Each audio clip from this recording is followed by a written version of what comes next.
ونسلم على رسوله الكريم أما بعد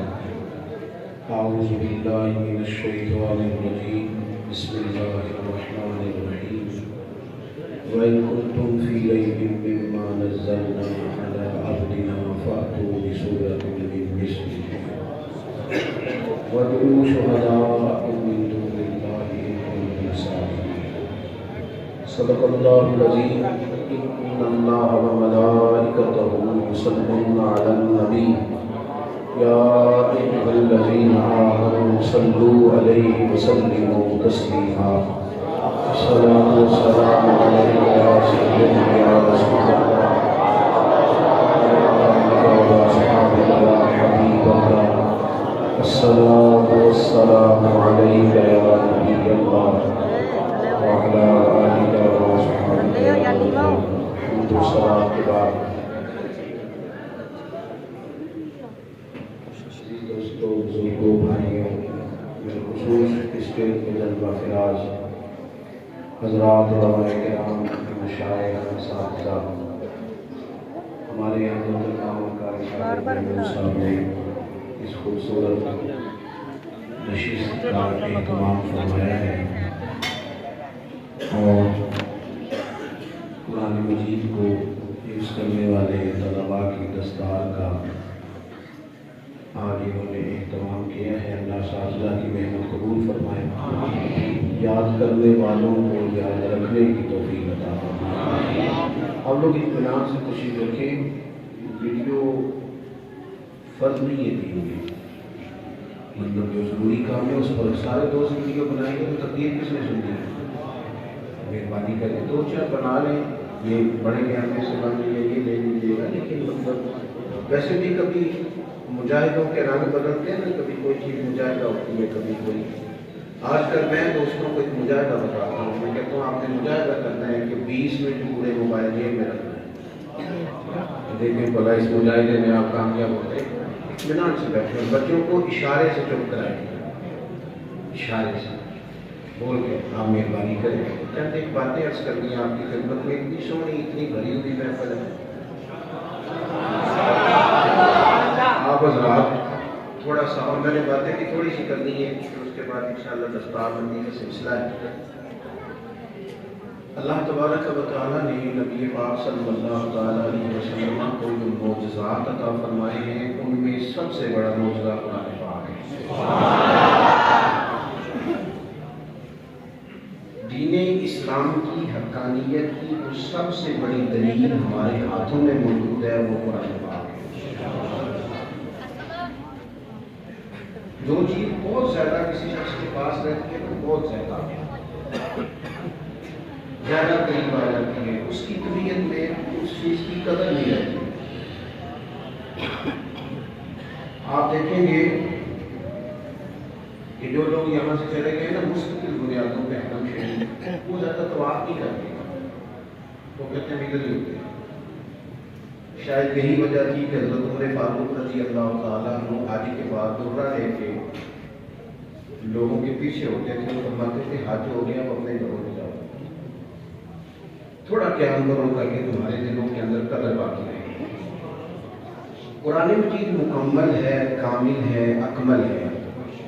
قرآن مجید کی تعلیم الحمدللہ اس وطن میں ہر جگہ پہ موجود ہے اور فری آف کاسٹ موجود ہے. کیونکہ اگر مفت میں ملتی ہے, ڈاکٹر ویسے بہت لگا دینا کہ میری فیس 5,000 روپے ہے, تو لوگ کہتے ہیں نہیں بندہ کو لگ رہا ہی ہے. لیکن جو جس کی 100 روپے کی پرچی ہو, لوگ کہتے ہیں نہیں یہ تو لوکل آدمی ہو. چونکہ قرآن و سنت کی تعلیم فری میں ملتی ہے, مفت ملتی ہے, گزارش کر کے دی جاتی ہے. آپ دیکھ لیں کہ میڈیکل کالجوں میں داخلہ نہیں ملتا اور بڑے دھکے کھاتے ہیں لوگ, بڑی سفارشیں ڈھونڈتے ہیں. اور میں آپ کو صرف ویسے ہی نہیں کہہ رہا, میں تجربے سے کہہ رہا ہوں اور چیزوں کو دیکھ کر غور کر کے کہہ رہا ہوں کہ بہت سارے ٹیچر ایسے تھے جن کے پاس ڈگری بھی تھی اور انہوں نے مکمل پڑھایا بھی اور ریٹائر بھی ہوئے, لیکن انہیں پڑھانا نہیں آتا. اسی طرح سارے کالجوں کے اندر سارے لوگ ایسے نہیں ہوتے جو مکمل تعلیم دے سکیں، میری آتی نہیں۔ پڑھا ہونا، ڈگری ہونا اور بات ہے، علم ہونا اور علم ہونا اور بات ہے، تو اس کا نفع بخش ہونا اور بات ہے۔ کسی کو علم سے فائدہ پہنچانا یہ بھی اللہ کی دی ہوئی توفیق ہے۔ جتنا پیسہ، جتنا سرمایہ ہماری حکومت تعلیم کے لیے رکھتی ہے، اگرچہ ابھی بھی تھوڑا رکھتی ہے، لیکن جتنا رکھتی ہے اس کے مطابق رزلٹ نہیں۔ لیکن یہاں مدارس میں کیا ہوتا ہے، ہر چوتھے دن تو صدر کا ہو جاتا ہے، ہر چھٹے دن تو سیکرٹری بگڑ جاتا ہے، کوئی پتہ نہیں کب جناب مولوی صاحب بیچاروں کی اتنی فکر طالب علموں کی نہیں ہوتی، اتنی اس بات کی ہوتی ہے کہ یہ بگڑ گیا تو پتہ نہیں اب کیا کرے گا۔ اور یہ ان کی شرافت ہے، یہ مجبوری نہیں، بزدلی نہیں، یہ شرافت ہے۔ شریف آدمی، نبی پاک صلی اللہ علیہ وسلم نے فرمایا مومن نرم دل ہوتا ہے، سامنے والا اسے بیوقوف سمجھ لے گا، یہ ترمذی میں موجود ہے۔ یہ شرافت ہے، ورنہ ایک سیٹ تے پکڑا کوار بندہ لگی اور بھی بوٹنے جانے ہیں۔ تو وہ ہوتا یہ ہے کہ بڑی مشکلات کے ساتھ کام ہوتا ہے، اس کی کو کم کرے گی ذرا، لیکن اس کا رزلٹ دیکھیں، وہ پتر پاس کرو پھر کتنے کام آ جائیں گے۔ اللہ تعالیٰ خوش رکھے، آپ مہربانی کریں، بڑی بات سنیں، اللہ کو جزائے خیر دے۔ کوئی سالانہ بجٹ نہیں رکھا جاتا مدارس کے لیے، کوئی ایسا خاص اہتمام نہیں، لیکن اللہ کی توفیق ہے نا، ہمارے مدارس رزلٹ، حالانکہ بڑی کمزوریاں ہیں، بڑی غلطیاں ہیں، بڑی چیزیں ایسی ہیں جو ٹھیک کرنے والی ہیں۔ میں نے تو تنظیم میں خط لکھا تھا کہ ہر شخص کو آپ اجازت نہ دیں مدرسہ کھولنے، اس کا بھی کرائیٹیریا مقرر کریں، کون کھول سکتا ہے، کھانے کا اسٹیٹس کیا ہونا چاہیے۔ یہ ساری باتیں اپنی جگہ پہ موجود ہیں، لیکن اس کے باوجود مدارس کا رزلٹ یہ ہے کہ رمضان المبارک میں مسجدیں تھوڑی ہوتی ہیں، حافظ زیادہ ہوتے ہیں۔ یہ نہیں ہوتا کہ کوئی مسجد رہ گئی یہاں قرآن پاک سنانے والا نہیں ملا، بلکہ یہ ہوتا ہے کچھ حافظ رہ گئے جنہیں مسجد کوئی نہیں۔ یہ وہ خدمات ہیں جو علماء کر رہے ہیں، علماء جو ڈیوٹیاں کر رہے ہیں۔ قرآن مجید فرقان حمید سے کفر نے سازش کر کے لوگوں کو دور کیا ہے۔ آپ پوچھیں گے نا کسی بندے سے کہ اپنا قرآن کی ٹھیک کر لو، تو وہ کہے گا میری زبان موٹی ہو گئی ہے، اب نہیں مجھ سے پڑھا جاتا۔ یہ کل کمپیوٹر آیا ہے دفتروں میں، تو وہ ملازم نے کبھی اپنے والد صاحب کے ساتھ جاتا تھا پٹوار کھانے، تو پٹواری صاحب نے کپڑے پہ نقشہ بنایا ہوتا تھا، وہ آگے پہ جاتے تھے۔ اب آ گیا کمپیوٹر، کبھی جاتے تھے کسی بینک میں، کسی ایسے دفتر میں، تو جب اوپر سے رجسٹر اترتے تھے تو وہ کھاتا بھی بندہ دیکھ کے جاتا تھا، اور گرد اتنی پڑتی تھی کہ گھر جا کے نہانا بھی پڑتا تھا۔ اب وہ کمپیوٹر آیا ہے تو کسی ایک نے بھی نوکری چھوڑی ہے تو میں نہیں کر سکتا، مجھ سے نہیں سیکھا جاتا۔ کسی نے کہا ہے میری زبان موٹی ہو گئی ہے، اب میں 50 سال کی عمر میں ٹریننگ لیتا ہوں، پھر وہ کمپیوٹر کی مجبوری تھی نا۔ اور میرے بھائی اگر 60,000 کی 40,000 کی نوکری بچانے کے لیے کمپیوٹر سیکھا جا سکتا ہے، موبائل سیکھا جا سکتا ہے، واٹس ایپ سیکھا جا سکتا ہے، تو دین ایمان بچانے کے لیے قرآن بھی سیکھا جا سکتا ہے، یہ بھی کیا جا سکتا ہے، صرف اس کی اہمیت کو سمجھو اس کی۔ اب اس کے لیے لوگوں نے کیا کیا، ڈائریکٹ قرآن پر لوگ حملہ کرتے تو مسلمانوں کی برداشت نہ کرتے۔ کفر نے کیا کیا ہے، کفر نے سازش یہ کی ہے کہ اس نے قرآن مجید پر تو معاذ اللہ ڈائریکٹ حملہ نہیں کیا، اس نے علماء کی قدر کم کر دی، سوسائٹی کے مدارس دینیہ کی اہمیت کم کر دی، لوگوں کا ذہن بن گیا یہ تو چندوں پہ پلنے والے لوگ ہوتے ہیں۔ یہ ایک ایسا ماحول کریٹ کیا گیا اور لوگوں کو اس طرح سے بنا دیا گیا کہ ان کی سوچیں محدود کر دی گئی اس حوالے سے۔ اب آپ دیکھیے کہ نعرہ تکبیر،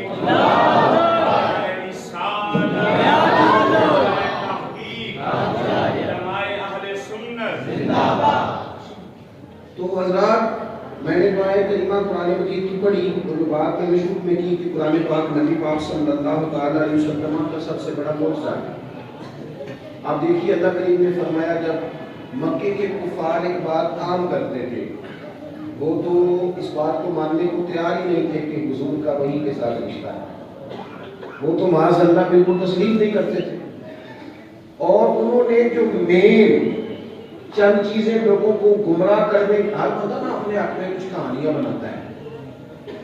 جھوٹے سے جھوٹا آدمی بھی کبھی پنچایت میں آپ بیٹھے تو اس نے بھی کوئی کہانی اپنے آپ میں بنائی ہوتی ہے۔ دو بندے لڑ پڑے تو جس نے مارا ہوتا ہے نا وہ بھی کہہ رہا ہوتا ہے کہ میرے پاس بھی کوئی کہانی، انہوں نے بھی کچھ کہانیاں بنائی تھی قریش مکہ۔ ایک کہانی یہ تھی کہ دیکھو جی معاذ اللہ اچھے بندے رہ رہے تھے، انہوں نے آ کے لڑا دیا، سارے بت پوج رہے تھے، انہوں نے آ کے جب توحید کی بات کیا تو ایک بھائی ادھر ہو گیا، ایک ادھر ہو گیا، یہ کہانی سناتے تھے۔ ایک کہانی یہ سناتے تھے کہ اتنے مہنگے غلام خریدے ہیں، آپ یہ کہتے ہیں غلام تمہارے بھائی ہیں، جیسا خود کھاؤ ویسا انہیں بھی کھلاؤ، جیسا خود پہنو ویسا انہیں بھی پہناؤ، ہمارے غلاموں کو ہمارے سامنے کھڑا کر یہ کہانی بنائی، اور یہ قبول کرتے تھے بعض کمزور لے۔ ایک کہانی یہ بنائی تھی کہ معاذ اللہ حضور تو شاعر ہے، یہ بیٹھ کر بناتے ہیں گھر میں یہ شاعری، اور یہ دل کو لینے والی باتیں سناتے ہیں، اور بعد میں معاذ اللہ کہتے ہیں کہ اللہ کی طرف سے۔ اس پر بڑے دلیل دلائل دیے قرآن مجید نے کہ اگر یہ غیر کی طرف سے ہوتا تو پھر تم اس میں اختلاف کی بات، اس میں بڑی باتیں کی، لیکن ایک بات قرآن مجید نے بطور چیلنج کی، یہ نوجوان میری طرف دیکھیں، ایک بات بطور چیلنج کی قرآن پاک نے۔ عرب کے لوگ تو دوسروں کو اجمی کہتے تھے، گنگا کہتے تھے اپنے سامنے، بڑے فصل و بلیغ اور بات کرنے کا بڑا سلیقہ، اور کوئی بول نہیں سکتا تھا ان کے سامنے۔ اللہ تعالیٰ نے فرمایا کہ اگر تم کہتے ہو نا کہ یہ اپنے پاس سے بنا کے رکھتے ہیں تو تم بھی تو بڑے فصیح بلیغ ہو نا، بڑے دعوے کرتے ہو، تمہارا بھی تو بہت بڑا خیال ہے نا، تو بھائی تم فی ریب مما نزلنا علی عبدنا، اگر تمہیں کوئی شک ہو اس میں تو ہم نے اپنے بندہ خاص پہ نازل کیا ہے، اگر کوئی شک ہو تو کھلا چیلنج ہے، فاتو بسورۃ من مثلہ، اس جیسی ایک صورت تم بھی بنا لو، لاؤ نہیں جیسی۔ اور نوجوانوں تقریر نہیں کر رہا، قرآن مجید کی آیت پڑھ رہا، خدا رہا کچھ چیزوں کو تو یاد رکھنا سیکھو یار، کچھ چیزوں کو تو یاد رکھنا۔ کہا ایک سورت قرآن پاک کی کوئی بنا کے لے آئے، ذمہ داری دیکھیں کس طرح کی امت مسلمہ کی لگائی کہ تمہارے ہاتھوں پہ جو معجزہ دیا ہے وہ ایسا ہے کہ کوئی شخص اس کی دلیل کو توڑ نہیں سکتا۔ فرمائے ایک آیت بنا کے لاؤ قرآن پاک کے مقابلے میں، پر ایک دو بندے کی ڈیوٹی نہیں ہوا تو شہداءکم من دون اللہ، اللہ اور اللہ والوں کو چھوڑ دو، باقی ساری دنیا کے کافر کٹے ہو گئے۔ ایک آیت بنا کے لاؤ، ایک ان کنتم صادقین، اگر تم سچے ہو لاؤ ایک آیت بنا کے، ایک سورت بنا کے لاؤ، لا سکے اگر وہ قرآن مجید کے مقابلے کی سورت بنا سکتے ہیں تو پھر بدر میں تلواریں لے کے لڑنا، پھر احد کے اندر لڑتے تو نا، ان کے پاس دلیل نہیں تھی تو تلوار لے کے قرآن مجید کا کوئی مقابلہ کر سکا نہیں۔ میں اور آپ ہم رہتے ہیں اچھے ادیب کے فکرے پہ، اچھے شاعر کی بات، اچھے شعر ذوق کی بات ہے، خیر والا ہو تو برا نہیں ہوتا، لیکن میں جب دیکھتا ہوں اسکولوں اور کالجوں کی دیواروں پر کافروں کے قول لکھے ہیں تو میں کہتا ہوں پتہ نہیں اس قوم نے عزت ساری یاد کر لی یا پھر نکل آئی۔ ہم نا ہمارے یہاں کورسز ہوتے ہیں، اب جو تھوڑا سا طبقہ اوپر چلا گیا نا تو وہ موٹیویشنل اسپیکر کے پاس جاتا ہے، کہتے ہیں شادی سے پہلے لڑکے کو بھی بھیجو لڑکی کو بھی بھیجو، موٹیویشنل اسپیکر انہیں قائل کرے کہ تم چونکہ پہلے تنہا رہتے تھے، اور یورپ میں تو اس طرح ہوتا ہے کہ زمانہ تنہا رہتا ہے لڑکا، پھر اس کو وہ بتاتا ہے کہ تم نے اب مل کے رہنا ہے تو تم کس طرح رہ سکتے ہو، ایک دوسرے کو برداشت کیسے کرنا، اس پر وہ باقاعدہ جناب سیٹیں بک ہوتی ہیں۔ آپ نے اگر موٹیویشنل اسپیکر کے پاس بیٹھنا ہے تو قریب بیٹھنا ہے تو پھر 15,000، اور اگر دور بیٹھنا ہے تو پھر 13,000، اور اگر بالکل پیچھے بیٹھنا ہے تو 5,000، اور لوگ جاتے ہیں، لیکن مولوی صاحب بیچارے محنت کرتے ہیں کہ کچھ نہ کرو جمعے والے دن بس ٹائم پہ آ جاتے ہیں، لیکن وہ چونکہ ہر جمعے کہتے ہیں لہذا وہ کہتے رہے وہاں پیسے دے کے لوگ جا رہے ہیں، اگر کوئی خیر کی بات کر رہے ہیں تو اس کی مخالفت نہیں، لیکن جو بات عرض کرنا چاہتا ہوں کہ لمبے لمبے آپ کورس کریں گے میاں بیوی ایک دوسرے کو برداشت کرنے کے لیے، وقت بتانے کے لیے، زیب اکٹھا کرنے کے لیے، تو قرآن مجید کا ایک جملہ، ایک جملہ صرف قرآن پاک کا، ہن لباس لکم وانتم لباس لہم، فرمایا مرد عورت کا لباس ہے، عورت مرد کا لباس ہے، وہ تمہارا لباس ہے اور تم ان کا لباس۔ لے ہیں آپ جس نے آج تک اتنی کتابیں بھی لکھی ہیں قرآن پاک ایک جملے کے سامنے لے آئیں، اور بہت ساری تفاصیل جہاں علماء تفسیر نے بیان کی، 3 باتیں عرض کرتا ہوں، 3 باتیں، مرد عورت کا لباس ہے، عورت مرد کا لباس، 3 باتیں۔ ایک بات تو یہ بیان کی کہ یاد رکھو یہ جو تمہارا لباس ہوتا ہے نا، یہ تمہیں گرمی اور سردی سے بچاتا ہے، یہ بچاتا ہے، میاں بیوی ایک دوسرے کو بچاتے ہیں تکلیف سے، دکھ سے، پردہ بن جاتے ہیں۔ دوسری بات علماء تفسیر نے لکھی، لباس بندے کے وجود کے عیب چھپا لے، کہاں سے لاؤ نہ کوئی ادیب، کوئی جو یہاں تک صرف گرد راہ تک ہی پہنچے رسول اللہ صلی اللہ علیہ وسلم کے غلاموں کی، لیکن دیکھیں قرآن مجید نے کیا کہا کہ وہ تمہارا لباس ہے۔ لباس عیب چھپاتا ہے بھائی، آپ کی کمر پر کتنے نشان ہیں، کپڑا پہن لیا کسی کو پتہ ہی نہیں، آپ کے سارے عیب آپ کا لباس چھپا لیتا ہے، بس جب تو شادی کرتا ہے تو تیری بیوی تیرے عیب چھپاتی ہے، تو اس کے چھپاتا ہے، تو اس کے چھپاتا ہے۔ تیسری بات علماء تفسیر نے لکھی، ایک دوسرے کا لباس ہے۔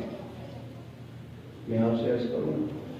جو آدمی گھر میں سکھی ہو نا، وہ باہر بھی کوئی کام کرے، لوگ مانتے نہیں، کہتے نہیں، تسلیم نہیں کرتے، لیکن یہ بات یاد رکھنا، یہ جو بات جس کی موٹر سائیکل کی ٹکر ہوتی ہے نا، یہ گھر میں ناراض ہو گیا ہے۔ یہ کئی لوگ باہر اسی لیے لڑ رہے ہوتے ہیں کہ گھر بندے کی سکون کی جگہ ہے، اگر وہاں سکون نہ ہو تو کہیں بھی نہیں، کیونکہ باقی جگہوں پہ بندہ عارضی ٹائم پہ جاتا ہے، عارضی وقت کے لیے جاتا ہے، گھر میں مستقل رہنا ہے اسے۔ تو یہ گھر کے اندر اگر سکون ہوگا، وہ کسی نے کہا تھا جانے کی عمر میں جائے گی یہ عادت میری، روٹنا اس سے تو اوروں سے الجھتے الجھا سا رہتا ہے، اگر گھر میں الجھ جائے۔ قرآن مجید نے کہا وہ تمہارا لباس ہے، تم ان کا لباس۔ او دوستو آؤ نا، یہاں سے فیض پاؤ، یہاں سے سیکھو۔ تیسری بات علماء تفسیر فرماتے ہیں کہ لباس انسان کا حسن ہوتا ہے، لباس پہن کے انسان جچتا ہے۔ آپ بے شک آپ فل بازو والی بنیان پہن لیں لیکن آپ اچھے نہیں لگتے، گھر میں بھی اچھے نہیں لگتے۔ جب آپ کرتا پہن لیتے ہیں، ایک ویسٹ کوٹ پہن لیتے ہیں، سر پہ ٹوپی رکھ لیتے ہیں، تو آپ کا وہ جو چہرہ ہے وہ بھی اس کے بیچ دکھنا سا نظر آتا ہے۔ لباس جو ہوتا ہے نا، لباس، اور اگر آپ کے چہرے پہ داڑھی بھی ہے تو نوجوانوں، اگر بندہ بغیر داڑھی کے کبھی اچھا لگے تو لوگ کہتے ہیں ماشاءاللہ خوبصورت لگے، یہ بھی تعریف ہے۔ اور داڑھی سمیت اچھا لگے تو پھر یہ نہیں کہتے خوبصورت لگے، پھر کہتے ہیں کتنا نورانی چہرہ ہے۔ یعنی داڑھی کے ساتھ تو آپ کی تعریف ہی روحانی قسم کی ہو جاتی ہے۔ اب یہ نہیں کہتے خوبصورت لگ رہا ہے، سونا لگ رہا ہے، آپ کہتے ہیں کتنا، تو اب تو تعریف ہی بدل گئی، بالکل انداز ہی بدل گیا۔ تو قرآن مجید جو آپ کو گائیڈ لائن دے گا، قرآن پاک جو آپ کو قائل کرے گا، وہ آپ کو کسی اور جگہ سے میسر آ سکتا، لیکن شرط یہ ہے اسے رہنما بنائیں، مقتدا بنائیں۔ ایک تو گزارشات اور کرنی ہے، بات کو سمجھتا ہوں۔ دیکھیں یہ جو مدارس دینیہ کے طلباء ہیں، انہیں صرف مالی تعاون کی ضرورت نہیں ہوتی۔ بچے ہمارے مدرسوں میں روٹی کھانے نہیں آتے، روٹی تو ان کو گھر میں بھی ملتی۔ یہ تو سوسائٹی کے اندر ایک مہذب شہری بننے کے لیے میں کچھ عرصے سے محسوس کرتا ہوں کہ مدارس کو مالی تعاون سے زیادہ اخلاقی تعاون کی ضرورت ہے۔ آپ نے بچوں کو تھپکی دیں، ان کو کہیں بلے بلے، کیا بات ہے تم نے قرآن پاک میں کر لی، کیا بات۔ اگر ایک قرآن مجید حفظ کرنے والے بچے کو دیکھو نا، میرے بھائی گھر میں بیٹھ کے ڈاکٹر کی مثال بھی تو دیتے ہی ہوں، اور دوسرا فلانے کا منڈا بے ڈاکٹر بن گیا، تو کہاں رہ گیا، فلاں کا بیٹی انجینئر بن گیا۔ اگر تھوڑی سی نا حوصلہ افزائی، اور اگر میں نے کہہ چکا ہوں کہ بڑی کمزوریاں مدارس میں، تو کمزوریاں کہاں نہیں ہیں، ہر جگہ ہی ہوتی ہیں، انسان کبھی مکمل بھی ہوتا ہے مدارس کے طلباء کو اگر اخلاقی طور پر سپورٹ کیا جائے، اگر تھوڑا سا ان کے ساتھ پیار کیا جائے، حضرت عبداللہ ابن عباس رضی اللہ تعالیٰ عنہ کو میرے نبی پاک علیہ السلام نے نہ دعا کی کہ یا اللہ اسے دین میں فقاہت عطا، پھر وہ اس طرح کے فقیہ بنے۔ اچھا یہ بھی ہمارے یہاں مسئلہ ہے کہ اکثر صاحبزادے جو ہوتے ہیں وہ علم لدنی والے جو ہوتے ہیں اللہ ماشاء اللہ، تو وہ کہتے ہیں ان کو دعا مل گئی کہ لہٰذا کام چل گیا ہے نا جی، دعا مل گئی تھے ہمارے بھی سب تقریر نہیں کرتے، وہ صرف وہ تو دعا بھی کوئی اور کرتا ہے، میں کو تھا نہیں کرتا اور موندی نہیں، موندی ہو گئے تو پھر کرے بھی آتی نہیں اس کو، 5 علموں جو کرے فقیری جو کافر مرے دیوانہ ہوگا۔ ضرورت کا علم تو ہو، اس کو اپنی ضرورت کے مسائل کو کم از کم نکال سکے کتاب و سنت سے۔ حضور نے دعا دی اور محبوب کو اللہ نے یہ اعزاز دیا ہے کہ حضور اگر ہوا میں اپنا دست مبارک مٹھی بھر کے حضرت ابو ہریرہ کو دیتے تو آپ فرماتے ہیں زندگی بھر بھولی کوئی نہیں کوئی شے، اس میں شک نہیں، لیکن دعا کرتی کیا ہے، علم و حکمت کی دعا کرتی کیا ہے۔ حضرت عبداللہ ابن عباس کو حضور نے دعا دی تو دعا سے تو خیر آتا ہے، اس میں کوئی دو رائے نہیں، لیکن انہوں نے پھر کیا کیا، انہوں نے پھر ایک سیاحی کے دروازے پہ جا کے دستک دروازہ تھا،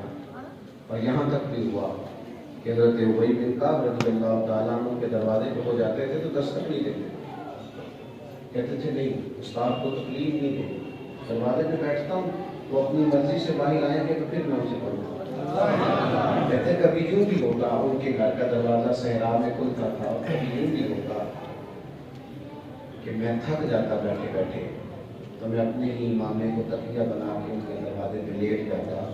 ٹھنڈی ہوائیں جب مدینہ چوم کے گزرتی تو ریت اڑ کے میرے بالوں میں پڑتی، میرے استاد باہر آتے تو کہتے ہیں محبوب کریم کے چچا کے بیٹے، آپ فرماتے تو ہم آ جاتے تو کہتے نا استاد جی میں رسول اللہ کا دین سیکھ گیا۔ حضرت زید بن ثابت رضی اللہ تعالیٰ عنہ سے بھی آپ نے روایات کی، اور اعلیٰ حضرت بریلوی نے لکھا ہے ایک دن حضرت زید بن ثابت آ رہے تھے، حضرت عبداللہ ابن عباس نے دیکھ لیا تو وہ تو اپنے گھوڑے پہ تھے، لگام ان کے ہاتھ میں تھی، ضرورت نہیں تھی، مطلب استاد سے ملتے خود بھی تو پڑھ ہی جاتے ہیں نا وہ خود ہی، لیکن کبھی اگر شاگرد کو ڈالے تو شاگرد کے لیے فائدہ نہ، انہوں نے تو کام کرتے ہی، تو کہتے ہیں آگے بڑھ کے نا فٹافٹ لگام تھام لی گھوڑے کی لگام تھام لی حضرت عبداللہ ابن عباس نے، تو جناب زید بن ثابت رضی اللہ تعالیٰ عنہ فرمانے لگے آپ کیا کر رہے ہیں؟ حضرت عبداللہ ابن عباس فرمانے لگے ہمیں سکھایا گیا ہے علماء کا ادب کرنا، سکھایا گیا۔ حضرت زید بن ثابت گھوڑے سے نیچے اترے، جناب عبداللہ ابن عباس کے ہاتھ چھوئے، کہ جناب آپ کیا کر رہے ہیں؟ کہنے لگے ہمیں بھی سکھایا گیا ہے خاندان رسول کا احترام کرنا، ہمیں بھی یہ سبق پڑھایا گیا، اس لیے ہر دو لوگ ایک دوسرے کا احترام کریں۔ طلباء کو نا تھوڑا حوصلہ دیں، ان کو حوصلے کی ضرورت ہوتی ہے، اور پذیرائی دیں اپنے گلی محلوں کے اندر، مدارس کی جو اچھی باتیں ہیں ان کو بھی تو ڈسکس کریں۔ یہاں اگر 100 کے قریب طلباء تعلیم حاصل کر رہے ہیں تو یہ کوئی اس کو این جی او نہیں چلا رہی، کوئی یہاں بہت بڑا مالدار آدمی نہیں چلا رہا، تو میرا خیال ہے 100 بچے اگر صبح سے شام تک کسی ادارے میں بیٹھ کے پڑھیں تو یہ بڑا قابل تحسین ہے، اس پر کلام ہونا چاہیے۔ تو مدارس کو اخلاقی طور پر سپورٹ کریں۔ اللہ تبارک و تعالیٰ کی بارگاہ میں دعا ہے اللہ قرآن مجید کا صحیح فہم ہمیں عطا فرمائے، دین کے ساتھ ہمیں جوڑ دے، اور نوجوانوں اب بڑی آسانی ہو گئی ہے، اب تو اہل حق بھی بڑی بڑی جگہوں پر الحمدللہ خدمات سر انجام دے رہے ہیں، آن لائن کلاسز ہیں، آپ کبھی آئیں تو صحیح یہاں مدارس کے ماحول کو کبھی وزٹ تو کریں، تنظیم کے کورس دیکھیں، دیگر کورسز دیکھیں۔ آپ کو نا یہ جو ڈپریشن اور ٹینشن بہت زیادہ پھیل گئی ہے نا، اگر آپ کبھی اس طرف توجہ کریں نا تو ہمارا یہ جو طبقہ ہے مدارس کا، اس میں آپ کو چلے آزمائشیں پریشانیاں تو ملیں گی لیکن ڈپریشن کے مریض نہیں ملیں گے، نفسیاتی لوگ نہیں ملیں گے، اس لیے کہ کتاب و سنت سب سے پہلا فائدہ انسان کا یہ کرتی ہے کہ اسے انشراح صدر، قلبی سکون، اطمینان اسے اللہ تعالیٰ عطا کرتا ہے، اطمینان۔ تو یہ ایک ایسی جگہ ہے جہاں آپ تھوڑا سا رجوع کریں اور رات کی کلاسز لے کے آپ دین کو پڑھیں، کتاب و سنت کی طرف اپنی رغبت پیدا کریں، آپ محسوس کریں گے کہ جو یہ جو علم ہوتا ہے نا یہ بندے کو بااعتماد کرتا ہے، انسان گھبراتا نہیں، سوسائٹی میں کسی جگہ پہ اسے بٹھا دیا جائے تو بااعتماد ہوتا ہے کہ میرے پاس مطالعہ ہے، میں جانتا ہوں، تو یہ چیزیں آپ کو بڑا بااعتماد کریں گی، آپ اس پر ضرور توجہ کریں۔ اللہ تبارک و تعالی ہم سب کو سمجھنے کی توفیق عطا فرمائے۔ آخر